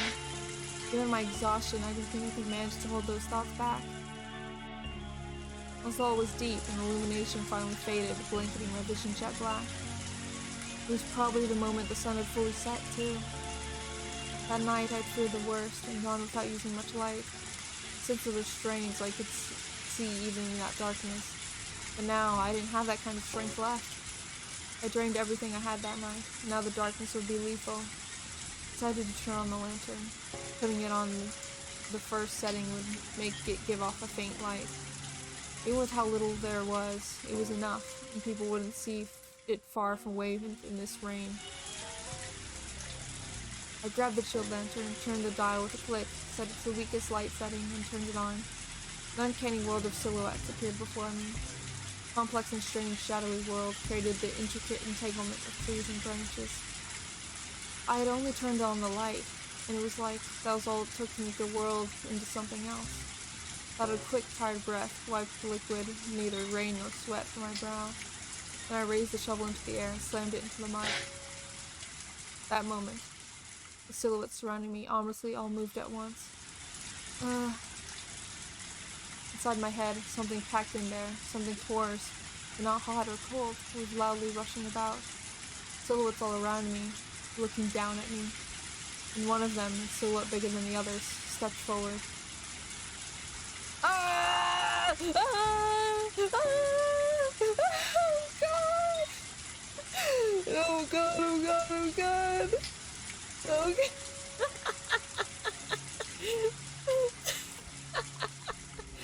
Oh my god. It's all over. It's all over. He's going to run into a trap and die. Oh my god. Good evening. Good evening, Oishi-san. How'd you know I'd be here?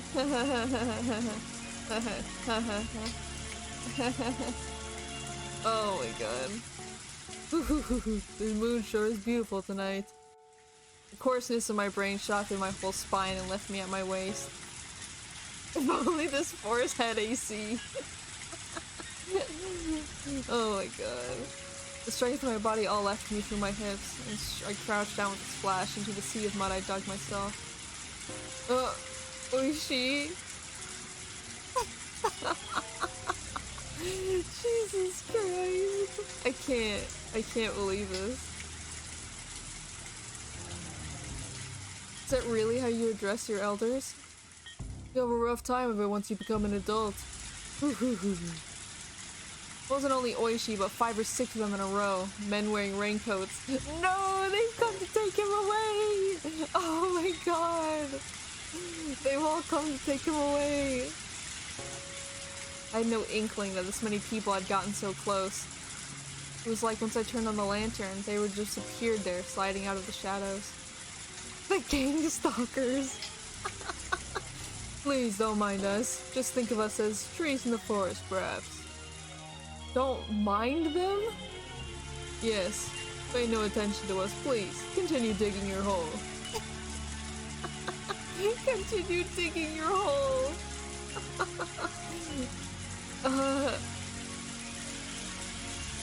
Very late and raining very hard, and you're working pretty fervently. We won't get in your way. Please dig to your heart's content.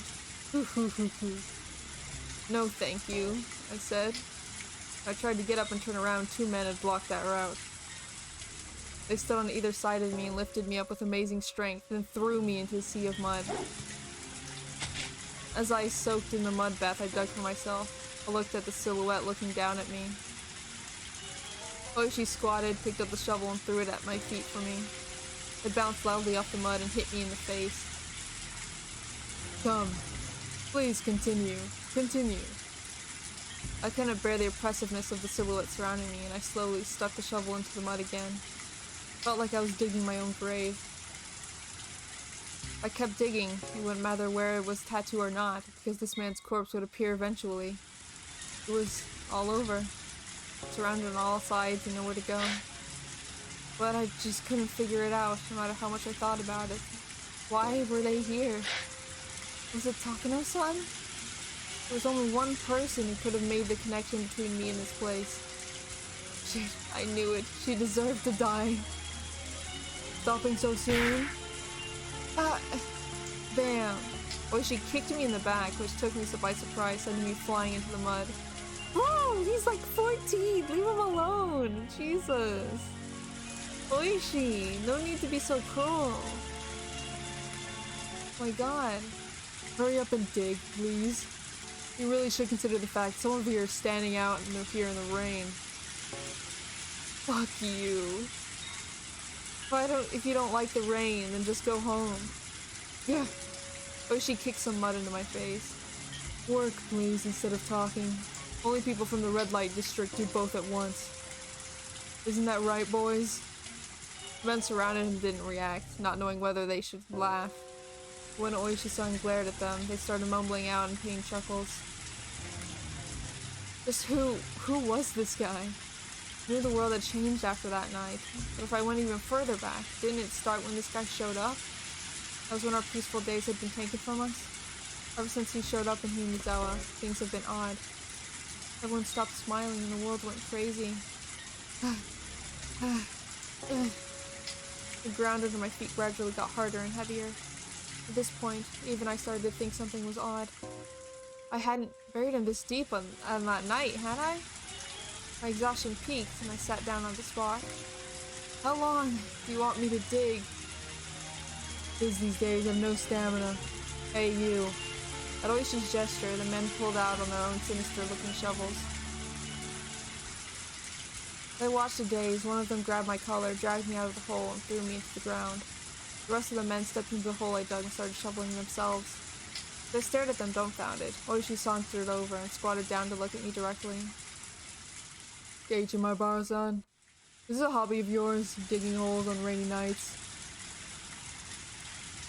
When I didn't respond, Oishi took one of the tin buckets they were using to bail out of the muddy water, scooped at some of it, and splashed the whole thing into my face. Cough, cough, cough. The rain's heavy today too. No matter how wet I get, I still don't understand the appeal. Oishi smiled to himself and scooped up another bucket of muddy water. I'll ask you again. Is digging holes on rainy nights your hobby? Who the hell would have a hobby like that? Splash. Oishi hit me with another bucket full of muddy water. Pebbles in it stung. Will there be something in that hole? I've always liked that story, you know, of the old man who could make plants boom and the puppy digging in his yard for gold. As he spoke, he ran the bucket through the muddy water again. He splashed it in my face again. What kind of treasure is buried down there, Can't you at least give me a hint? If you want to know, then dig on your own time. You fucking pig. I wasn't saying that out loud, but Oishi mercilessly drenched me in muddy water again anyway. Shit, shit, shit. If only you hadn't shown up, the world would have gotten wrong. Even if you showed up, things would have been strange. Tata got abused by her uncle. I ended up killing him, and the world went crazy. He was how it all began. Because of this culprit. Splashed another bucket of mud in my face. My insides were seething with anger. Die! You die too. If I have some strange power to kill someone by cursing them, like with Takano-san, then you're dead. And it won't be Yashiro-sama's curse. It'll be mine. I'll curse you and kill you. What a rebellious look you're wearing. Why don't we use this opportunity to teach you a thing or two in that regard? We really do live in peace these days. When I was about your age, corporal punishment was the norm for everything. Oishi-san? One of the digging men in raincoats wiped some sweat off and called Oishi-san over. Oishi tossed the bucket away, then turned around with an evil grin on his face. Yes, what is it? Please, look at this. Acceptance, or maybe resignation. Wanted to say to them, so you blockheads finally found it. Yeah, that's right. I'm the one who killed him. But you're the police, so it's your own job to figure out who it is, right? Come on, prove to me that he's really Satoko's uncle. We found diamonds. What on earth? We think it's an old drain pipe. Seems to be connected to the irrigation channel over here. Let's smash the thing. It's not being used, is it? Then all exchanged glances, then hesitantly botched another topic. Oishi-san, ground down here is pretty hard. I don't think anything could be deeper than this. Did we get the location wrong? No, at first, it definitely felt like the place had been dug up before. But after digging so far, the ground suddenly hardened. I think we've gone further down the hole that was originally dug. So, what does that mean? There was a hole here and somebody filled it back up? Is that what you're trying to tell me? What? There's no body. Did he not actually kill anyone? What were they talking about? Yeah. Well, I'm at a loss. Aren't you, Barbara-san? Oishi grabbed my collar and dragged me to the huge hole they dug. One inside was like an ocean. I couldn't see any drain pipe down there. One of the men stirred it with a shovel, letting me hear the clang against something hard. There's no doubt I buried him right here. But I hadn't buried him this deep. I didn't dig deep enough to unearth the entire drain pipe. So, then, this man, his corpse, where was it? Is it the old grave? Yeah, maybe. That's a possibility. Proof I'd been successful on that night was gone. Gone. Gone. Then, what on earth was I actually crazy after all, and just possessed by the delusion that I'd killed someone? That couldn't be. It was the unmistakable truth. It couldn't have been a hallucination. But now, the most important evidence that hadn't been an illusion was gone. I killed him. I buried him. I had absolute unwavering confidence in that fact. Then, did I fail to kill him? After I left here, and he started breathing again, crawled out, and gone back to Satoko's house? Was that it? I'd come here to see whether he had a tattoo or not. And yet, the truth I unearthed was far more than that. Yesterday, what was I? I killed him. I buried him. There was no doubt. But for some reason, he lived and crawled back out. And that was impossible too. I'm so tired of hearing the word impossible over and over. I get it. Dead people don't like to play by the rules here in Inumizawa. Then I'll kill you as many times as I need to. I'll keep killing you until you never show your face to Satoko again. Oishi and the others were muttering to each other. Eventually their conversation ended, and Oishi came towards me. What did he want to say? What did he want to do? I stiffened, tensing up. And then Oishi just ignored me like I wasn't even there, and passed right by me. The other men too, they ignored me and shuffled away. Eventually there was no longer a sign that anyone was around, and I returned to my quiet world of silhouettes. The only one left there was me. Only the sound of pouring rain filled up the silence.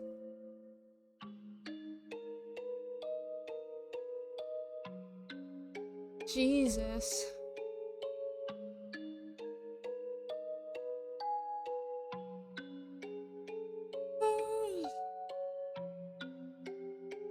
You have received new tips? Inquiry request and record of malice. What the heck? What the actual hecky? Yeah, that was weird. Yeah. Record of malice and inquiry request. Okinomiya Police Station, Command Center, transmission recording. June 20th, 8:08 p.m. This is Okinomiya Security Police. We read you loud and clear. Hello, we'd like you to look up a license plate for us. XXXXXXXX. XXXXX. Alright. Please give us just a moment to look it up. Thank you. Number match. XXXXXXXX. Owner? Blank, blankety blank. Address blank blank. Hinamizawa Village, Shishibane. Vehicle make and model. Blank blank. Theft reports, none. Special mentions, nothing of note. Ukinomiya Security Police to Oishi. We found the license plate from earlier. Oishi, do you read? Oishi, please respond. Am I getting a bad signal? Anyone in Oishi's car, please read. Nothing, Oishi-san wanted a license plate check. Whose car was it? Someone from the village. Completely average car. Who was it? Oishi-san was asking, then it can't be anyone good, right? Special mentions column is completely blank. No indications related to the S group either. And no demerits on it. Maybe it passed him on the road and he got mad. The guy isn't the type to forget a grudge.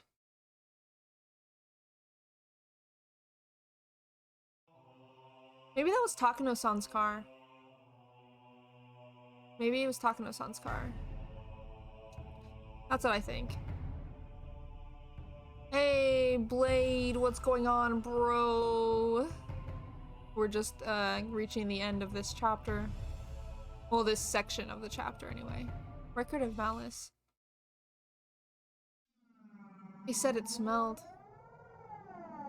What? What did? What the heck? Click. He said the food smelled. He said it smelled because I smelled. He said I smelled because I don't take baths. He said to take a bath 3 times a day because I was a smelly person. He said I had to stay in the bath for a long time every time. Must be possessed by something too. This is the same thing the man who died said. Why does he know what that man said before? How much is obvious. Same thing that possessed that man is now possessing him. Can't the sudden earthquake make a big hole in front of the house? If he did, he would definitely go and look into it. And then I just have to push him in. I won't give in until I get that chance. I won't give in, I won't cry. I won't give in, I won't cry. Someone is apologizing again. Is this Satoshi? What the heck? That had to be Satoshi. That had to be Satoshi. Record of Malice. That's what I think. That was definitely Satoshi. And he was thinking of killing Satoko's uncle. Maybe it didn't work out for Satoko. Maybe. Could be Satoko too. But I'd rather think it's Satoshi. Well, that's it for today. That was heckin' wild. That's strange. They were talking about the man who died. So confused. Yeah, I don't know either. I don't know either. Well, we'll find out eventually, probably. But that's about it. Did I save? I saved, right? Save. Yep, that's about it. I'll see you guys. Have a good day. Have a good night, wherever you are. I'll probably freaking stream something later, because I'm feeling it. I'm really feeling it, you know? Okay, bye-bye. Bye-bye.